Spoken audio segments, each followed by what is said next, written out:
Hola mis queridos amigos, nuevamente con ustedes, su doctor Tigre, el que ronca en esta negra noche neoliberal latinoamericana, sudamericana y ecuatoriana, en la que analizaremos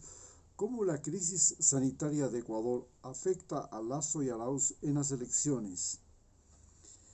Cuando solo faltan 7 días para votar en la segunda vuelta electoral de Ecuador, entre los candidatos Guillermo Lasso y de la derecha radical neoliberal que ha gobernado los últimos 4 años en Ecuador bajo el gobierno de Donald Trump y su títere, Lenin Moreno, el presidente que usó el partido de Rafael Correa, Alianza País, y a los asambleístas de ese partido, que fueron la mayoría en la Asamblea Nacional, pues de un total de 136, 75 pertenecían a ese partido, pero de ellos 50 traicionaron a Rafael Correa y al electo presidente, vicepresidente de ese momento, Jorge Glass, a quien hasta ahora lo tienen preso y formaron parte del traumático gobierno de Moreno. El ex vicepresidente de Rafael Correa, su delegado ante las Naciones Unidas hasta días antes de postularse como candidato a presidente y ganar las elecciones usando la imagen y los logros de su predecesor. Así pues, durante 10 años fue un conspirador a sueldo que cedió 2 bases militares al gobierno de Donald Trump, a Mike Pompeo, el jefe del Departamento de Estado de los Estados Unidos, quien, mediante el embajador Michael Kirkpatrick, controló el ejército usando al general Osvaldo Jarrín como ministro de Defensa, un ex instructor de ministros de Defensa del Departamento de Estado, a la policía usando a María Paula Romo como ministra de Gobierno y controlando la agenda de Moreno mediante Juan Sebastián Roldán, su secretario particular,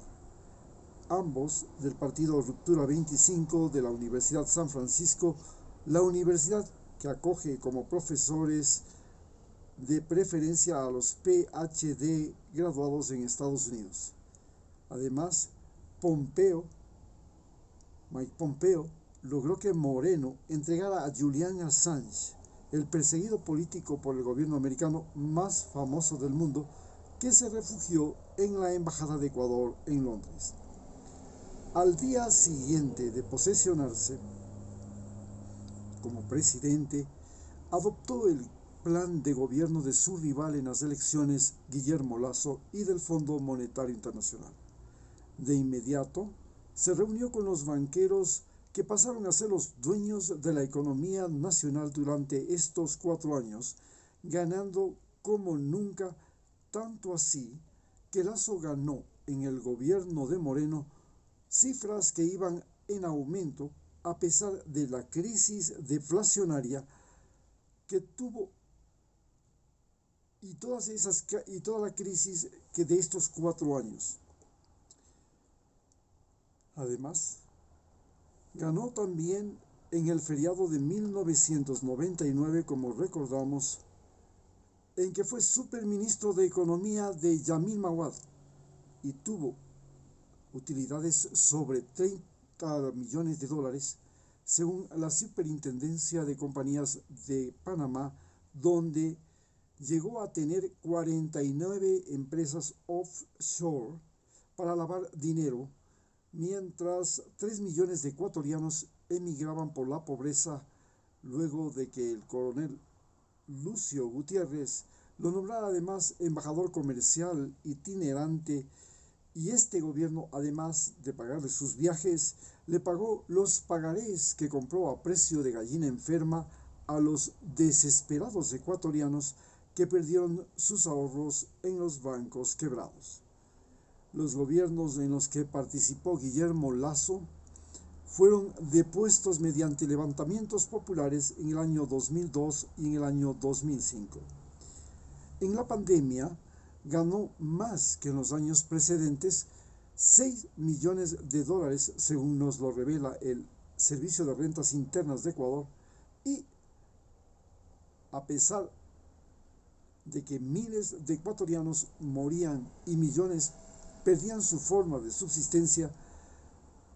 complicando la tragedia que vivimos hasta ahora y que la vamos a describir a continuación.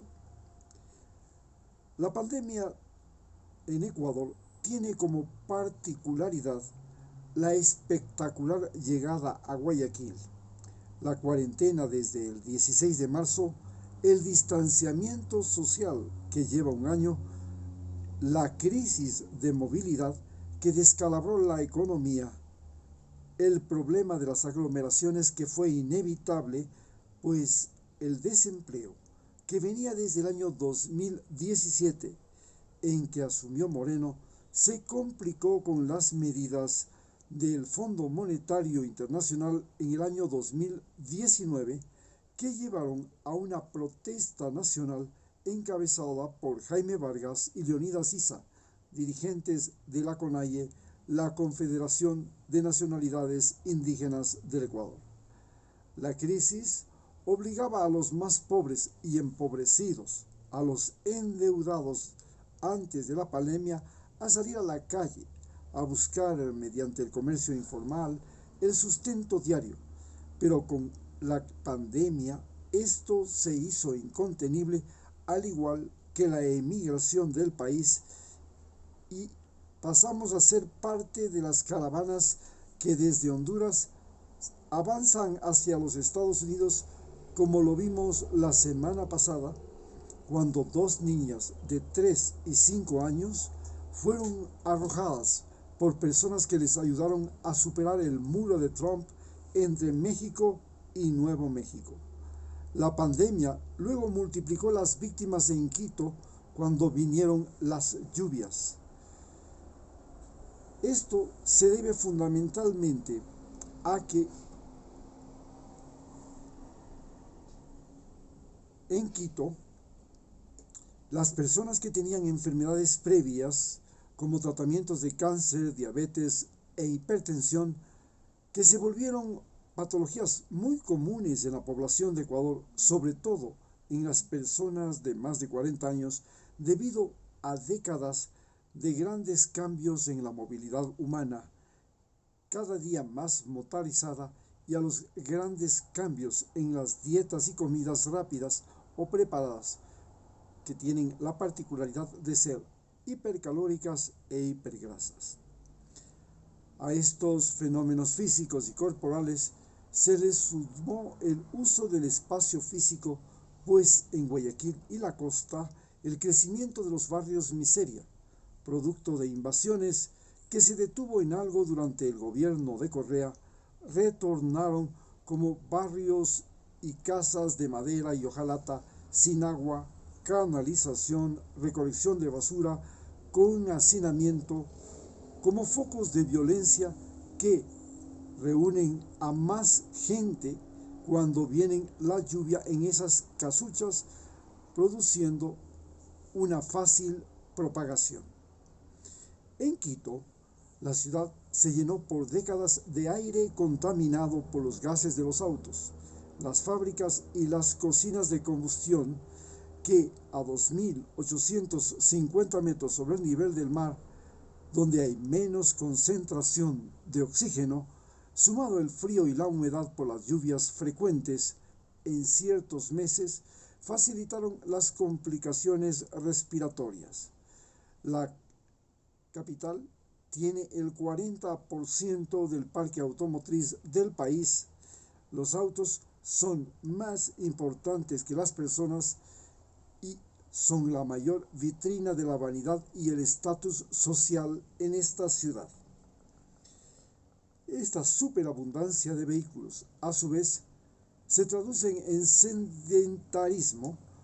debilidad física por la inactividad locomotora y una baja capacidad cardiorrespiratoria, lo que ha multiplicado la susceptibilidad de los habitantes de la ciudad capital a este virus.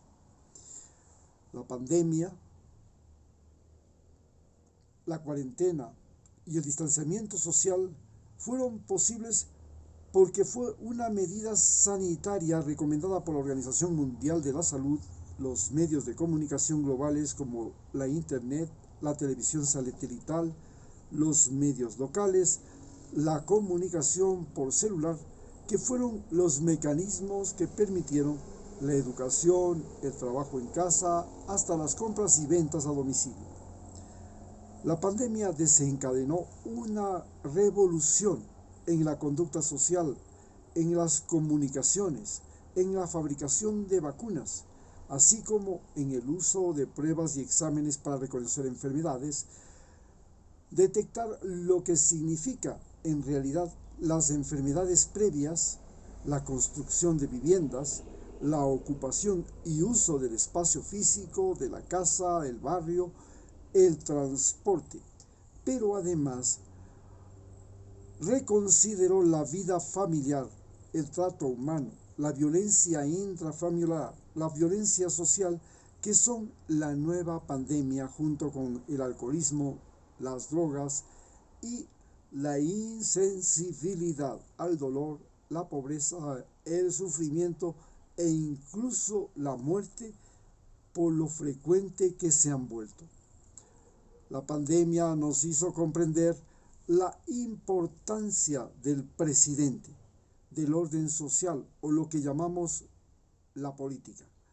Pues Trump en Estados Unidos llegó a multiplicar las víctimas con su estupidez, a asaltar el Capitolio para intentar por primera vez en 250 años de historia de Estados Unidos un golpe de Estado como lo hizo en Bolivia. Bolsonaro en Brasil lleva al país a una catástrofe sanitaria y ambiental sin paralelo en el mundo. Áñez en Bolivia dio golpe de Estado, o Moreno en Ecuador, que repartió a cambio de favores políticos, hospitales y patrocinó la corrupción en las compras públicas antes y durante la pandemia. Esto pone en alto relieve la estupidez humana, la ignorancia de los presidentes, la corrupción de los gobiernos y la catástrofe que sigue a sus imprudentes decisiones. La pandemia nos mostró la crisis del poder que se ha traducido en la derrota electoral de Trump, la posible derrota de Guillermo Lasso ante el candidato Andrés Arauz. Recordemos que Guillermo Lasso es el candidato de Moreno y la embajada americana en las elecciones de Ecuador. Además, se ha significado la detención de Yanine Áñez en Bolivia, la cada vez más posible destitución de Bolsonaro o el posible triunfo de Verónica Mendoza tras el fracaso de numerosos presidentes en Perú que duraron solo días en el gobierno en medio de la peor mortandad que se recuerda en el vecino país. La pandemia nos mostró que la medicina occidental o científica no era lo que creíamos, que los hospitales, en lugar de salvar vidas, podían complicar la salud de los que a él llegaban, que los conocimientos sobre el virus eran insuficientes, que los conocimientos al respecto eran casi nulos, que los recursos tecnológicos eran más importantes que nada, que se despreciaba el clima, la altura como recursos terapéuticos, a pesar de que era evidente que el frío, la humedad y la altura eran factores de suma importancia, despreciando la posibilidad de hacer hospitales de campaña en lugares de climas seco y cálido, con aire menos contaminado, con menor altura, donde el virus tuviera menos facilidades y los pacientes hagan menos esfuerzo cardiorrespiratorio. En Ecuador, los lugares ideales eran el Valle de los Chota, Guayabamba o La Toma en la Sierra, o Tonsupa, Atacames, Same, Tonchihue, Galera en la costa, donde la corriente de Humboldt no hace estragos con el frío o donde solo hay 60 días de lluvia en los periodos en que llega el fenómeno del Niño. Allí se respira aire marino lleno de oxígeno con mucha más presión atmosférica que Quito o la sierra, con menos frío y menos humedad que en las provincias de Guayas, Manabí o El Oro. A diferencia de la China, que rápidamente construyó hospitales solo para pacientes de COVID, en Ecuador se adecuó los hospitales existentes y estos se volvieron altamente peligrosos, pues el personal de limpieza, de enfermería, de laboratorio, el personal médico pasaba de salas con pacientes contaminados a las salas de los pacientes no contaminados, que al estar bajo tratamientos por problemas de salud previos se complicaban. Incluso el personal que hacía pruebas en las calles, carreteras o casas se convirtió en vector. Fue necesario el descubrimiento en Italia de que el COVID mataba por coagulación vascular diseminada para empezar a utilizar anticoagulantes.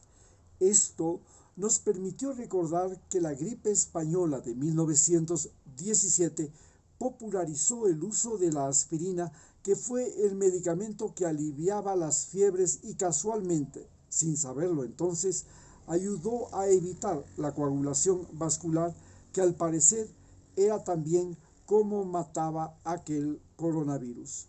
El descubrimiento de que el coronavirus mataba por reacción alérgica llamada tormenta de citoquinas, como la que produce una picadura de abeja produciendo edema pulmonar, colapso de glotis, nos llevó al uso de corticoides como la prednisona o la hidrocortisona.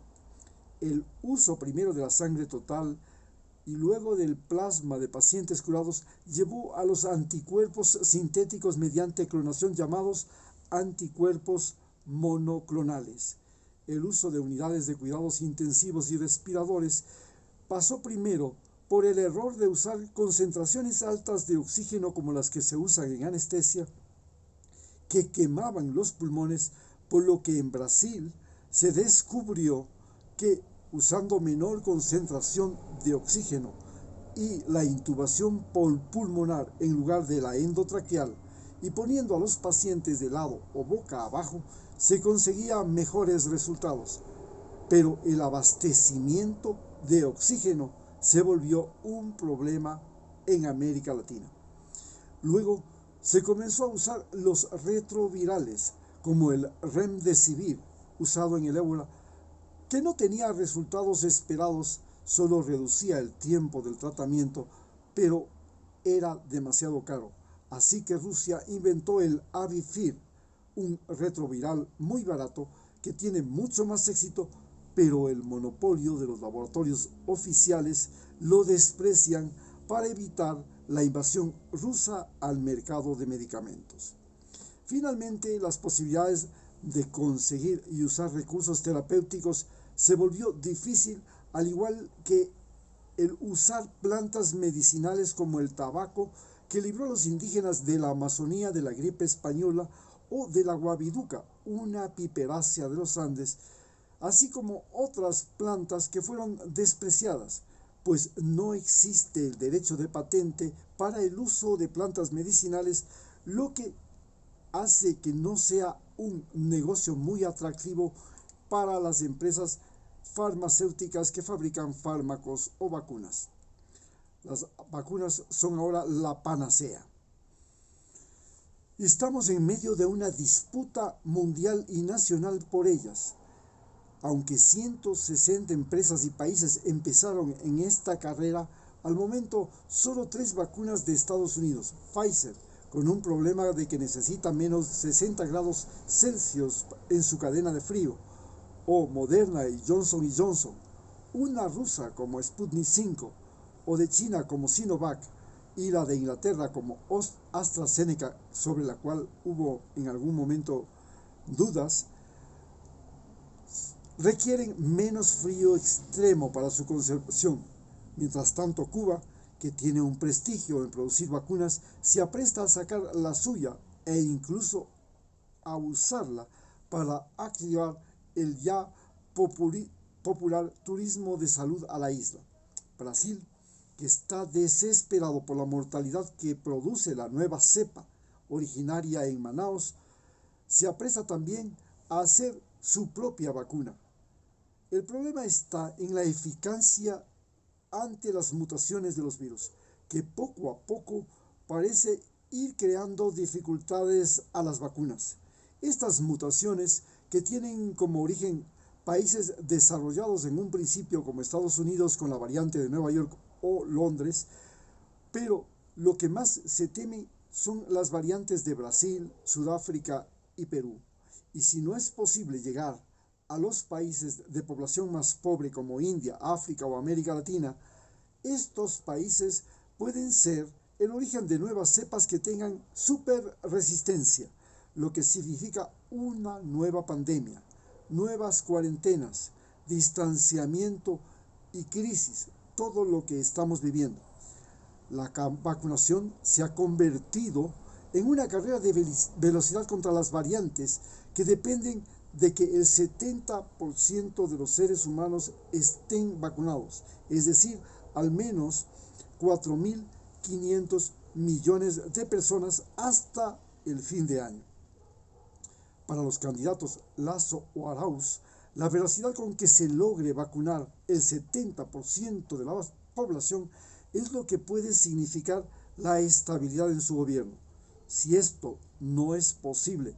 y demoran respecto a lo que pasa en países vecinos, será casi la partida de defunción de su mandato o una incontrolable inestabilidad. Con esto hemos concluido y muchas gracias. Mañana analizaremos la crisis económica de Ecuador y cómo afecta a la candidatura de Guillermo Lasso y Andrés Arauz. Muchas gracias.